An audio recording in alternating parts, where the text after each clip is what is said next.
Now we come to the last workshop, Living with War, Struggling with Peace. I hope we finish with peace. And it's about the right of conscious objection to military service during the Russian-Ukrainian war. Zaira, would you please come to the stage?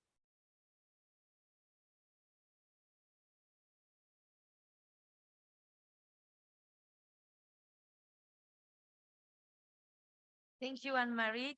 Thank you to everyone, but thank you also for the participants to the working group. As we share together, this is just a starting point.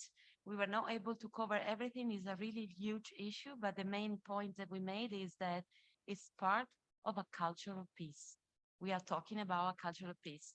We made some key words that we will share with all of you.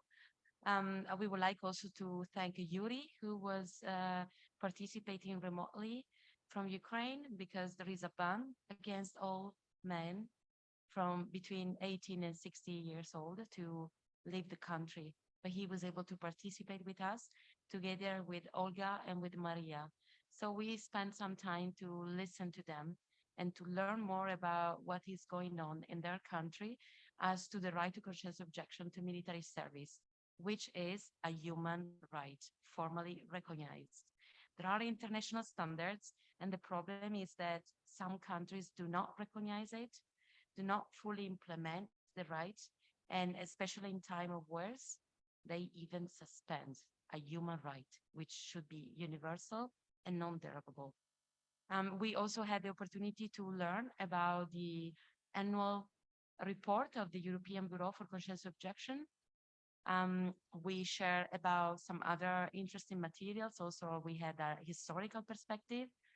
We have all these materials available for anyone. We made a cool code for a digital folder that you can find outside. So you can find all the details. I'm not going through all the details now. The other things is that there is a need to raise awareness also at the local level, because anyone needs to know that they have the right to refuse to kill. Some people don't know that this is a human right, and it's a human right. Another key point was an interesting talk about the stereotype of toxic masculinity, which sometimes is also part of this discussion. It was interesting then that our guests from Belarus also shared about the local campaign, No Means No, which is mainly run by women supporting men, protecting their right to refuse to kill. And the other important point that we made is that there is a direct link between the right to conscientious objection to military service and the right to peace. The other point which was made is also the issue of the militarization of children and society.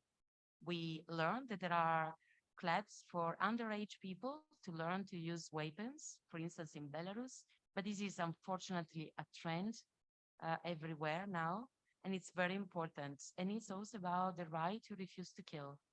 They are forcibly recruited as well. And as we talk about some needs and possible proposals, we collected some. For instance, there is a need of legal assistance for these conscientious objectors. Also for those who try to flee their countries and look for protection abroad. We talked about the Object War campaign. We invite all of you to join in.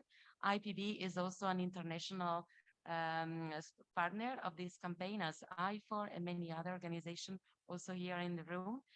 And there is an online petition to ask to the European institution and countries to protect and give asylum to deserter and conscientious objectors from Russia, Ukraine, and Belarus. Then we also talked about the need, which was already anticipated by some other working group, to work on immigration policies. This was to respect the right of conscientious objectors to get asylum. And finally, we also shared some experience, such as the importance of having international observer whenever there is a court hearing. We had here the experience of Derek Breck, who went to Kiev and participated in the court hearing for Vitaly Alexenko. and the first conscientious objectors jailed in Ukraine. And likewise, it's also important the advocacy work at the local level and at the international level. One cannot succeed without the other one. And we mentioned also the UN. There is space for civil society to act at the UN. We just need to learn how to do it, but it is possible and it is successful. And lastly, also there was an appeal to support conscientious objectors, but also their families, because there is a lot of stigma of them, and there is a lot of persecution also with the family members of conscientious objectors. So all of this is to support those, not just to talk about peace, who try to do this for peace, who break their weapons and refuse to kill. Thank you.